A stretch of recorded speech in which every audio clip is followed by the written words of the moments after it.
I don't think I've talked very much about this, but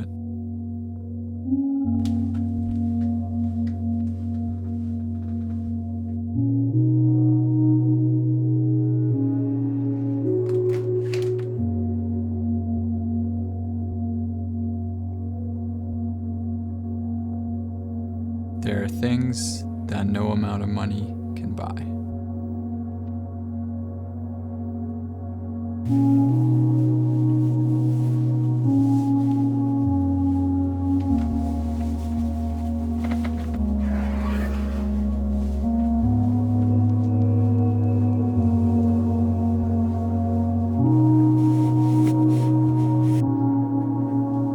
And in my case, this was more time with my best friend.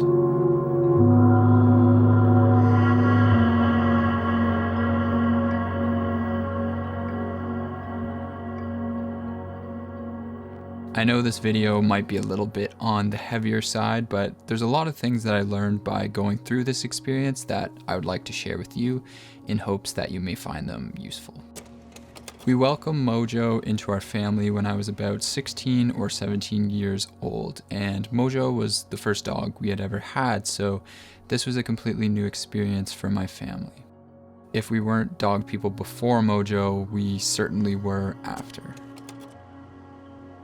His personality was very happy-go-lucky, very goofy, and he had an incredible amount of love for everybody.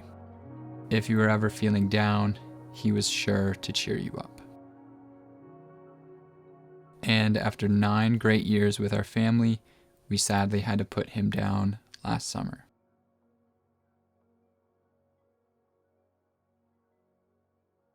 It's kind of strange talking about difficult subjects in front of the camera because I'm talking to no one and everyone at the same time. And what I mean by that is there's no one actually physically here. I'm just talking to a camera. But at the same time, I know that this video is going to be seen by a lot of people. And in some way that kind of makes talking about things like this a little bit more comfortable and comforting in a way. I'm not really sure why that's the case, but it just kind of is, I guess.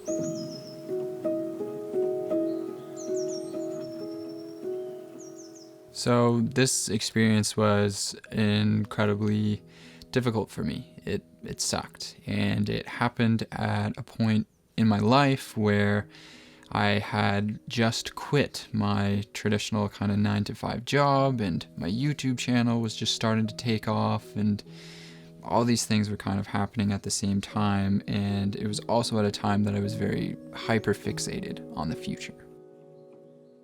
This was a huge shock to that. I think a lot of the times when we talk about money, and especially things like financial independence, the conversation is almost always about the future. If I save this much per month, then I'll have X amount of dollars. If I invest in such and such a stock, then I'll finally be able to live the life that I want to. Well, there's a lot more to life than just planning and dreaming about the future, and perhaps a finance channel is the last place you thought that you would hear that. But this isn't just a finance channel.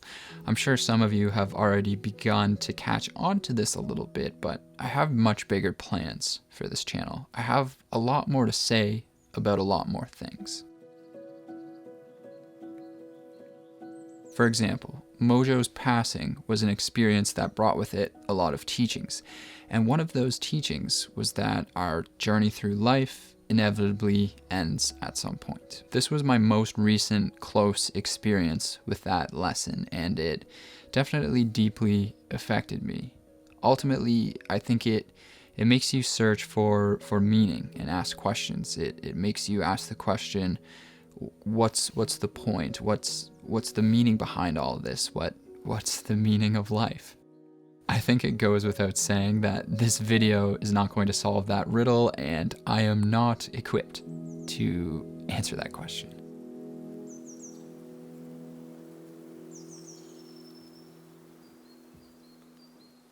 But it is something that I think about a lot and have thought about a lot my entire life. And to be honest with you, This is one of my main motivations for building wealth. Let me try and explain what I mean.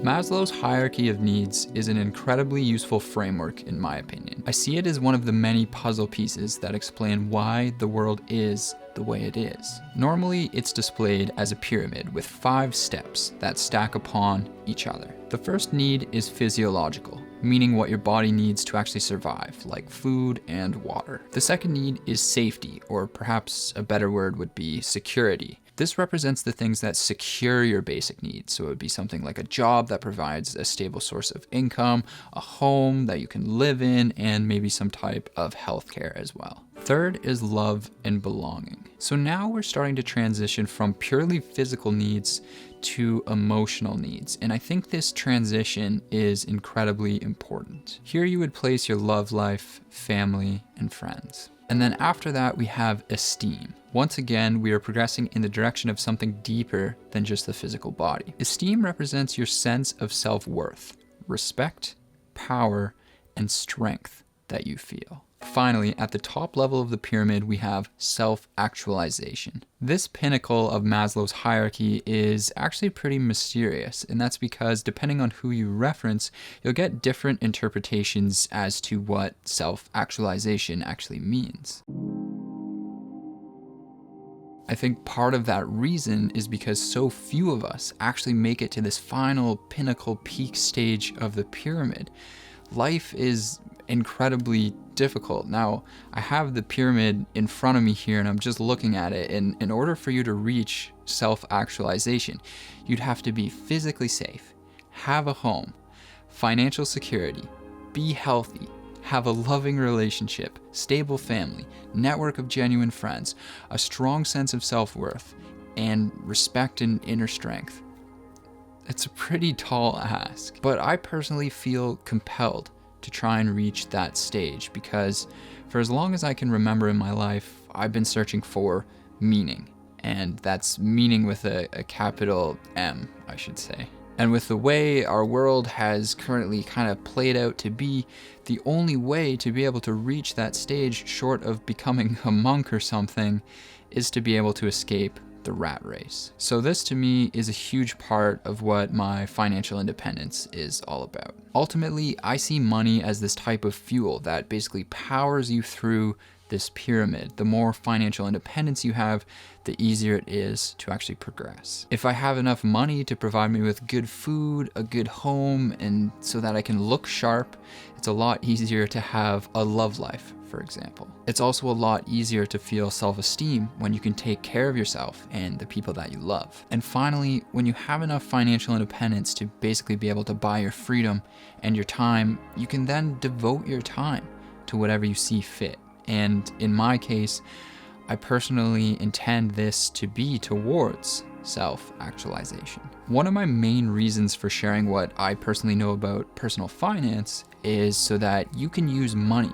as a tool in your own life to achieve your own form of self-actualization. Making a positive impact in the world is incredibly important to me, and maybe I'm being a bit of an optimistic dreamer, but I can't help but think that if more people in the world were able to achieve financial independence and be able to climb to the peaks of their own pyramids, then maybe we could continue to make the world a better place. A real life example of this actually comes to mind for me. So I know this man, he's my friend's father, and he's been retired for some time now. He's done very well for himself, and he's raised a really great family. So I was visiting my friend at their cottage, and basically this was a number of years ago, and I walked into the cottage and I see her father sitting there at the kitchen table with a young man. And so later on I asked my friend, who that young person was because I had never seen them before. And she replied that she had never seen him before and didn't know either, but this was, I guess, a particular habit that her father had developed where he would kind of come home with random strangers and have conversations with them. And then later on, we found out that this was actually someone who was in high school and they were unsure about what they wanted to do after school. And so her father had been basically taking their dogs on a walk around the neighborhood at their cottage, ran into this young man, and they got to chatting, and I guess he decided to basically bring him home to their cottage and talk with him about his options and basically try and offer him some guidance. And now, knowing him for a number of years after that, I've realized that this is a very common thing that he does. He basically spends a lot of his time these days offering mentorship to anyone who wants it, basically. And it's a really incredible thing to see.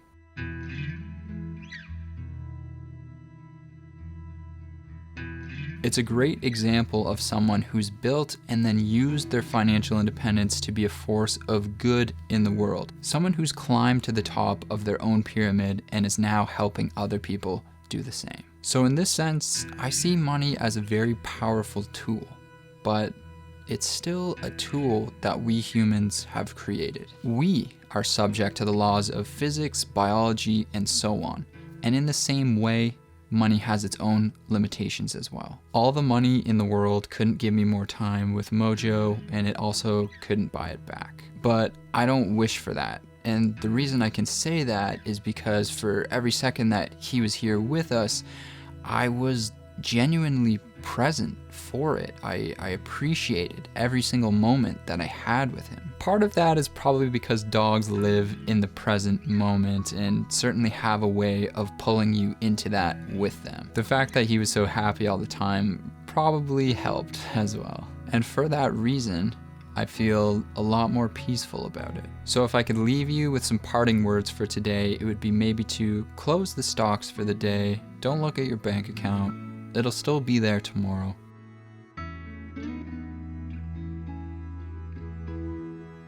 And instead, reclaim your attention, hold that hug for just a second longer, and tell someone you love them.